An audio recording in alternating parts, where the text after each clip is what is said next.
Oi gente, tudo bom com vocês? Prazer, eu sou a Cris. Primeira vez que eu tô vindo aqui no canal, vim falar de um assunto muito importante, algo que aconteceu nas nossas vidas, né, na minha vida e na vida do meu marido, né. Para começar, eu vou resumir um pouco da nossa história, de como nos conhecemos. Então, é o seguinte, eu conheci meu marido há 10 anos atrás, eu tinha por volta de 21 anos de idade e ele tinha 35. Meu marido ele já tinha 2 filhos, ele também havia feito uma vasectomia, é isso mesmo. De cara, quando eu fiquei sabendo, eu fiquei meio passada, mas daí ele já me tranquilizou. Ele disse que faria o possível, né, o impossível pra gente, se fosse, né, para continuar, para dar certo o nosso relacionamento, que não seria da parte dele, né, um empecilho para ter filhos, que a gente ia procurar a ajuda médica, né, ele faria uma reversão de vasectomia, ou para frente, né, a gente se submeteria a uma fertilização in vitro. Então, ele deixou bem claro que ele queria ter filhos também. Então, beleza. As coisas foram acontecendo muito rápido. Logo em seguida a gente se casou. E passado assim mais ou menos uns 5 anos, nos veio a vontade de ter filhos. Ele já tinha mais ou menos uns 8 anos que ele tinha feito a vasectomia. Porque quando eu o conheci ele tinha uns 3, 4 anos que ele tinha feito. E a gente não sabia o que a gente ia fazer, se era uma reversão de vasectomia, se era uma fertilização in vitro. Para a fertilização in vitro a gente não tinha grana naquele momento, mas a gente tinha que começar a ver o que a gente ia fazer. Fomos procurar um urologista, né? Na verdade, eu havia procurado alguns ginecologistas e havia conversado sobre esse assunto e todos me falavam que as chances maiores da gente obter uma gravidez era fazendo uma fertilização in vitro. Mas daí a gente teria que conversar realmente com o urologista para ele avaliar o caso do meu marido. Então, no dia da consulta, o médico, de cara, ele já falou que haviam possibilidades grandes, chances muito grandes, dele reverter a vasectomia, que já tinha quase 10 anos aí, e dar certo. O quadro de saúde dele estava ok, entendeu? Não tinha nada, aparentemente, que desfavorecesse, né, aquela cirurgia. Pedi alguns exames para o meu marido e marcamos a cirurgia. O convênio, infelizmente, não cobre esse tipo de cirurgia, então a cirurgia foi paga, mas o valor era bem menos do que um tratamento de fertilização in vitro. Então, a gente optou por fazer. O tempo de cirurgia, o médico já tinha me alertado que ia demorar em cerca de 2 a 4 horas. E, se eu não me engano, demorou as 4 horas, que eu fiquei tensa, inclusive, fiquei preocupada.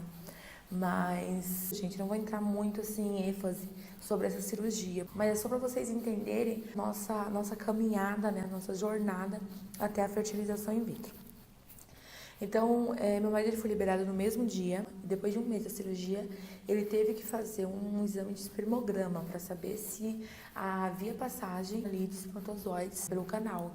Tendo passagem é porque a cirurgia estava ok. Ele fez o espermograma e, para nossa surpresa, havia sim passagens de espermatozoides no canal. A gente ficou super felizes. Claro que os espermatozoides nenhum estavam vivos, gente. Estavam todos mortos, imóveis, enfim. Mas daí pra frente, né, meu marido tomaria vitaminas, né, para fortalecer. O organismo ia se reacostumar, né, ia começar a produzir espermatozoides. Enfim, o médico passou algumas vitaminas pro meu marido e ele começou a tomar.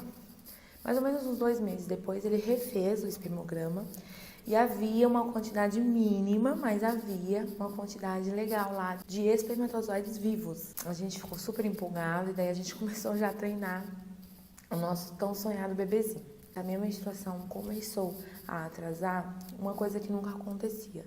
Eu não sei se é ansiedade, eu não sei explicar para vocês exatamente o que era, mas minha menstruação atrasava muito. Daí eu recorria a teste de gravidez, que dava negativo, e eu comecei a ficar muito frustrada. E meu marido ele foi refazer alguns exames depois disso, e todas as vezes que ele tomava vitamina, dava legal.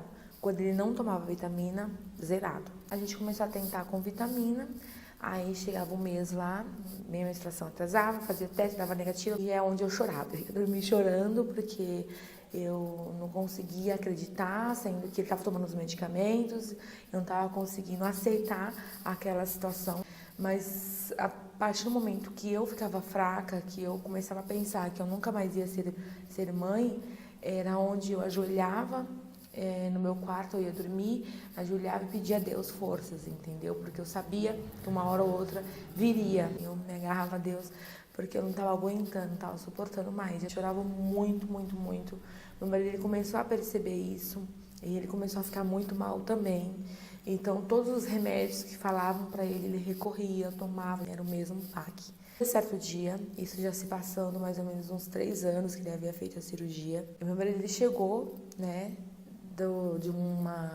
acho que ele foi levar o carro em algum lugar, algum mecânico, e ele veio todo contente, falando que esse mecânico estava com um filhinho, né, um filhinho pequeno, acho que de 2 anos, e que ele e a esposa dele havia passado por um procedimento de fertilização in vitro.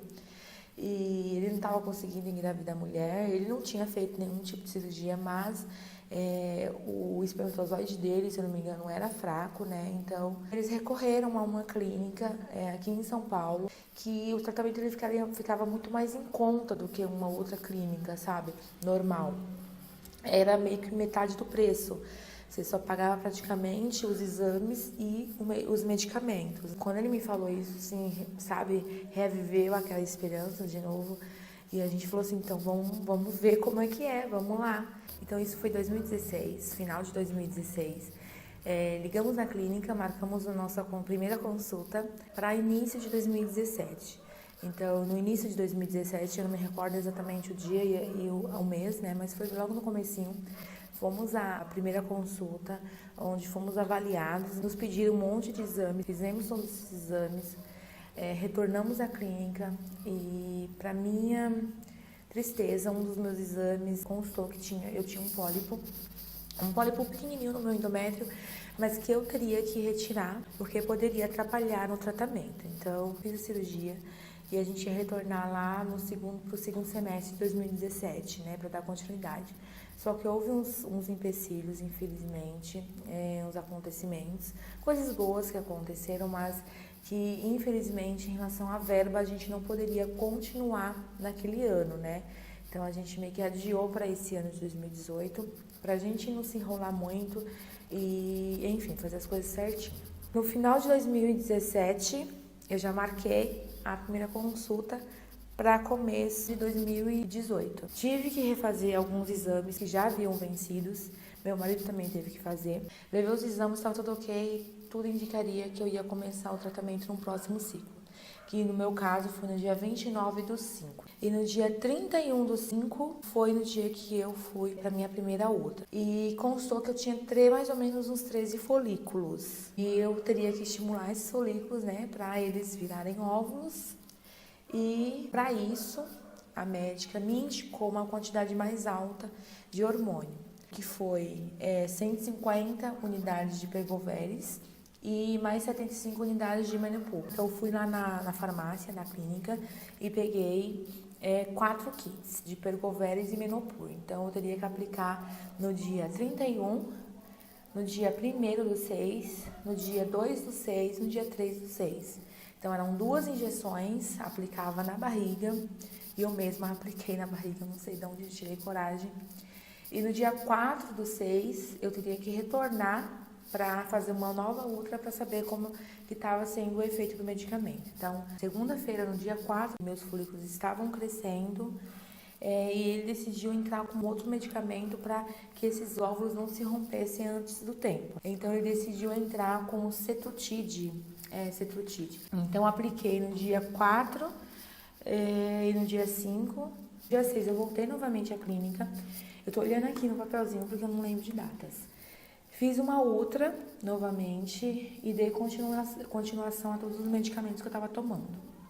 Então, tomei dia 6, na quarta, tomei dia 7, na quinta. Na sexta-feira, eu retornei no dia 8/6, fiz uma nova outra. E aí a médica decidiu continuar com mais esse dia de medicamento, né, que era sexta-feira, dia 8, e que os folículos estavam já ótimos para a punção.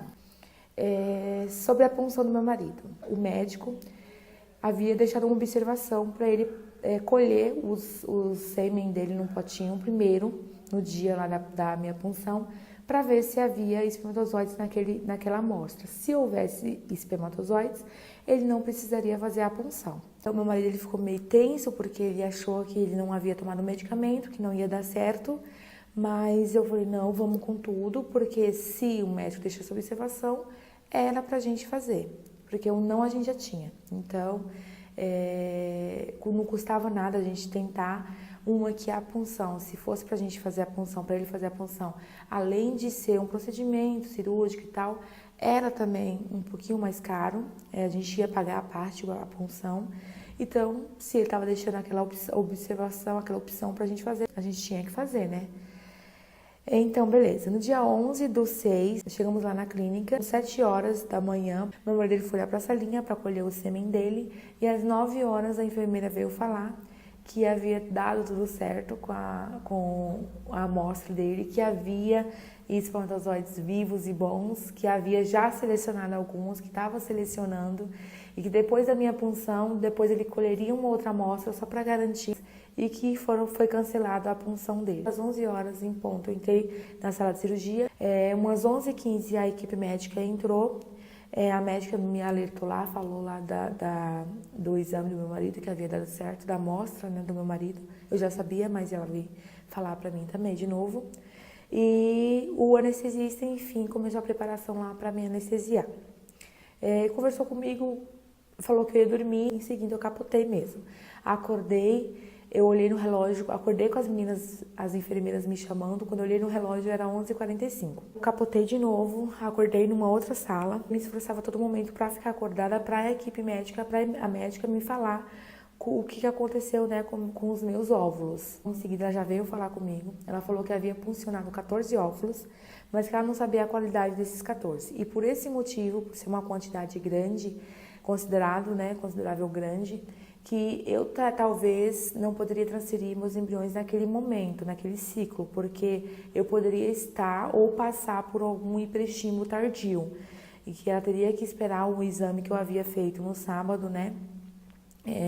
Eu havia feito o exame de progesterona no sábado, que ela tinha que esperar o resultado para saber, né, se realmente eu estava ok para eu transferir ou não. Nesse dia da punção, ela me passou o medicamento já para eu começar a preparar meu endométrio, que foi o Ultrogestan 200mg, 3 óvulos via vaginal, mais o ácido fólico que eu já estava tomando, mais o Buscopan se eu tivesse dor, e repouso de 3 dias. Então, no dia eu comecei esses medicamentos, e na quarta-feira eu retornei à clínica e eles me analisaram, fizeram uma ultra e viram que eu estava com muitos cistos, meus ovários estavam inchados e que eu não poderia dar continuidade no meu tratamento naquele ciclo.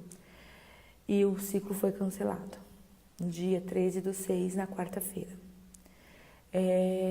Eu fiquei meio passada, eu sabia que isso poderia acontecer, mas eu fiquei muito triste mesmo.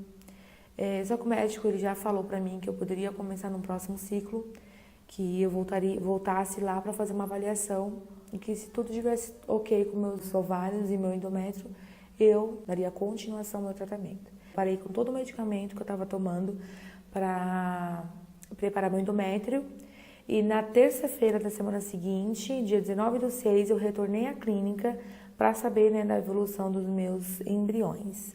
Então, eles me deram o seguinte relatório. Foram puncionados 14 óvulos. Desses 14 óvulos, 2 não estavam bons, então eles já descartaram. 11 foram fertilizados. Desses 11 fertilizados, um estava com uma célula a mais, alguma coisa assim, foi descartado. Por esse motivo foi descartado. Então ficaram 10. No dia 3, desses 10, um foi descartado. No dia 4 eu não tenho. E no dia 5, desses 9, 3 foram congelados. 4 não evoluiu. 2 foram para a cultura, mas no dia 6, se eu não me engano, eles também não evoluíram, então eles foram descartados. Então, conclusão, eu tive 3 blastocistos. 22/6, a minha menstruação veio. Eu retornei à clínica, dia 23/6, sábado, e fiz a ultrassom. E lá tinha um corpo lúteo em um dos meus ovários. Era um corpo lúteo bem pequitiquinho, mas eles falaram que não poderiam dar continuidade se ele continuasse ali. Então, na segunda-feira, dia 25/6, voltei novamente lá. A médica analisando, olhou, não tem nada aqui, nesse ovário, também não tem nada nesse outro. Não, peraí, tem sim um corpo lúteo aqui. Ela falou assim, olha, nós temos duas opções. Ou você espera um novo ciclo para ver se esse corpo lúteo vai sair, ou se você quiser arriscar, você continua preparando o endométrio agora. Daqui 10 dias você retorna. Caso o cisto não tenha desaparecido, tenha evoluído, enfim, a gente para com o medicamento. Lembrando que, ela me disse, né, o medicamento era por minha conta, eu teria que comprar um medicamento na farmácia e poderia fazer com que o cisto se alimentasse desse medicamento, então ele evoluísse. Então eu corria esse risco. Só que, gente, quando a gente tá passando por esse procedimento, cada dia, assim, é uma agonia pra gente. E eu decidi dar continuidade, né, à preparação do meu endométrio, né? Iniciar, na verdade, a preparação do meu endométrio, mesmo sabendo as consequências. Mas algo me dizia, assim, pra continuar, sabe? Pra não ficar de braços cruzados. Então, nesse dia, eu já comecei a tomar o Primogina, né, que ela me passou de 2 miligramas, 2 comprimidos, de 12 em 12 horas. E era para eu retornar 10 dias depois, no dia 5/7. Por esse motivo, essa questão de ela me falar que talvez o cisto poderia se alimentar com o medicamento, eu não queria isso, é claro. Então eu decidi por conta que durante o 3º ou 5º dia de medicamento, eu decidi procurar um médico, na verdade uma clínica, para fazer uma ultra para saber se realmente esse cisto ainda estava ali ou estava se alimentando do medicamento que eu estava tomando. Porque se ele tivesse, eu ia parar.